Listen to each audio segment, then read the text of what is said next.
हाय हाय हाय हाय, डरना नहीं, बिल्कुल नहीं डरना। खलो जो, ये ना जाया जे। आज असी पका रहे हैं जी कुकड़ी के पाए लतें। तो हमने इस तरह जी धो धा के साफ़ कर लिए बड़े वक्ता के साथ। तो बीच में हमने जो है वो क्या उसको कहते हैं, सिरका डाल के धो ली थी। उसके अलावा हमने जी इसमें थूम, गंडा, लून, मिर्च, हल्दी, ठीक है जी, इस तरह से हमने सारे मसाले पा लिए हैं। आधा गिलास पानी पाना है और इसको ला देनी है शूं। तो ये बड़े वक्तों से साफ़ होती हैं कुकड़ी की लतें। वैसे इनमें इनका शोरबा जो है ना वो भी पायों की तरह का होता है।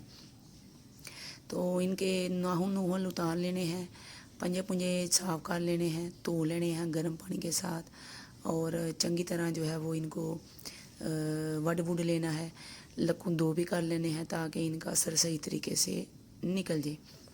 तो बाकी घर के जितने भी मसाला जाते हैं वो आपने सूट देने हैं, पानी का गिलास पा देना है और इसको लगा देनी है सीटी।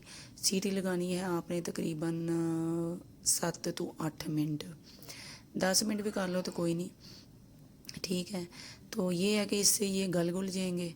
तो ये तक्के जी हैं जी गल गए हैं। थोड़ा जिन्ना पानी रहिंदा सी ते मैं भुन भन के जनाब शोरबा ला दिता है। गिलास अद्धा ही पानी दा पाया, विच हरियां मर्चां साबत सुट्टियां ने, कोई मासा लून मिर्च कोई चेक कीता है ते वाह वाह इंज रेबड़ी जी मसाला जिहा बना के ते मैं डिश आउट कीता है। गला मेरा बड़ा असर खराब है, मेरे गले ते बिल्कुल नहीं जाना, ठीक है जी। दवाई तो खांदी नहीं मैं, लेकिन बोल बोल के ही मेरा जो ना गला इंदा हो गया। तो बड़िया सोहनिया नान दे नाल हैं जी, खाओ रोटी ना खाओ बड़ा मज़ा। नाल जी मैं बनाई फ्रूट चाट, है तको लश पश चमकदी है महंगे फ्रूटां दी चाट। केला, सेब, अंगूर, अनार, क्रीम, काली मिर्च फेंट फूंट के विच भी साबत निकला, फिर मैं इनू कट सड़िया।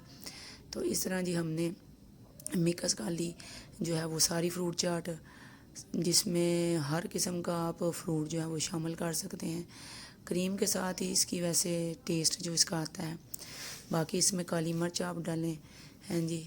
तो इसमें आप वैसे क्रीम के बगैर भी बना सकते हैं। माल्टे आजकल आए हुए हैं, उनका रस निकाल के वो आप डाल सकते हैं। कई तरीक़ों से आप बना सकते हैं। कई बंदे दही शामिल करते हैं, कई क्रीम शामिल करते हैं। तो ये देखें जी लश पश रेडी है। कुछ थोड़ी जिनी शॉपिंग भी की है। मेरी कुड़ी ने बूट पसंद आ गए, फिर मैं असी बाज़ार गए थे, बाज़ारों बूट लैके आए। बाकी फिर मिलांगे अगले व्लॉग।